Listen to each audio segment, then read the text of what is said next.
സ്മാർട്ടപ്പ് ഇതാ 10ാം വർഷത്തിലേക്ക്.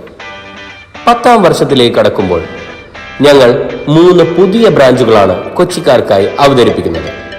Kappalandimukku, Moolankuzhi, MLA road, Nambiapuram ഇവിടങ്ങളിലാണ് ഞങ്ങളുടെ പുതിയ ബ്രാഞ്ചുകൾ എത്തുന്നത്.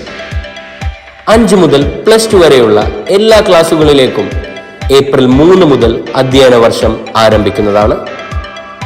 അഡ്മിഷനു വേണ്ടി ചുവടെ കാണുന്ന നമ്പറുകളിൽ ബന്ധപ്പെടുക.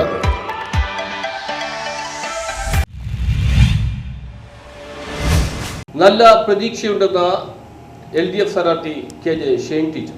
തെരഞ്ഞെടുപ്പിൽ നല്ല പ്രതീക്ഷയുണ്ടെന്ന് LDF സ്ഥാനാർത്ഥി KJ ഷെയ്ൻ ടീച്ചർ വ്യക്തമാക്കി. ഇടക്കൊച്ചിയിൽ പോളിംഗ് സ്റ്റേഷനിൽ സന്ദർശനം നടത്തിയ ശേഷം സംസാരിക്കുകയായിരുന്നു KJ ഷെയ്ൻ ടീച്ചർ. വോട്ടർമാരിൽ നിന്ന് മികച്ച പ്രതികരണമാണ് ലഭിക്കുന്നത്. രാവിലെ തന്നെ വോട്ട് രേഖപ്പെടുത്തി. മകളുടെ കന്നി വോട്ടായിരുന്നു. വളരെ സ്നേഹത്തോടെയാണ് ജനങ്ങൾ തന്നെ വരവേൽക്കുന്നതെന്നും ഷെയ്ൻ ടീച്ചർ വ്യക്തമാക്കി. 50 ദിവസത്തോളം നീണ്ടുനിന്ന ഒരു വലിയ പോരാട്ടത്തിനൊടുവിലുള്ള ഇന്ന് വിധിയെഴുത്ത് നടക്കുകയാണ്. 62 ദിവസമാണെന്ന് ശരിക്കും. അപ്പോൾ നല്ല രീതിയിൽ പോണു. നല്ല രീതിയിൽ വോട്ടർമാർ പോളിംഗ് ബൂത്തിലേക്ക് കഠിന ചൂടാണെങ്കിൽ പോലും എത്തുന്നു. ഇന്ത്യയെ വീണ്ടെടുക്കാൻ, മതനിരപേക്ഷ ഇന്ത്യയെ വീണ്ടെടുക്കാൻ, ജനാധിപത്യ ഇന്ത്യയെ നിലനിർത്താൻ വേണ്ടിയുള്ള പോരാട്ടത്തിൽ ജനങ്ങൾ ഏറ്റവും ശക്തമായ രീതിയിൽ അണിനിരക്കുന്ന കാഴ്ചയാണ് നമുക്ക് എല്ലാ പോളിംഗ് ബൂത്തിൽ ചെല്ലുമ്പോൾ കാണാൻ സാധിക്കുന്നത്. സ്ത്രീകളുടെയൊക്കെ നല്ല നീണ്ട നിര കാണാൻ സാധിക്കുന്നുണ്ട്.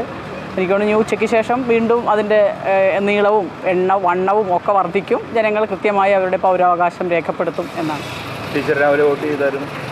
ഞാൻ രാവിലെ വോട്ട് ചെയ്തു. ഞാൻ രാവിലെ 105ാം ബൂത്ത് വെടിമറ KVLPS വെടിമറയിൽ വോട്ട് ചെയ്തു. ഞാനും എൻ്റെ മകളുടെ കന്യോട്ടായിരുന്നു. എങ്ങനെയുണ്ട് പൊതുവെ ചെല്ലുമ്പോഴുള്ള ആളുകളുടെ ഒരു പ്രതികരണം എങ്ങനെയാണ്? വളരെ സന്തോഷത്തോടു കൂടി സ്വീകരിക്കുന്നു. അവർ കൈയൊക്കെ തരണുണ്ട്. ഞാൻ പേടിച്ചിങ്ങനെ മാറ്റി. ഞാൻ എൻ്റെ ഇങ്ങനെ നെഞ്ചത്ത് കൈയമർത്തി ഞാൻ പോണത്. News bureau, Edakochi.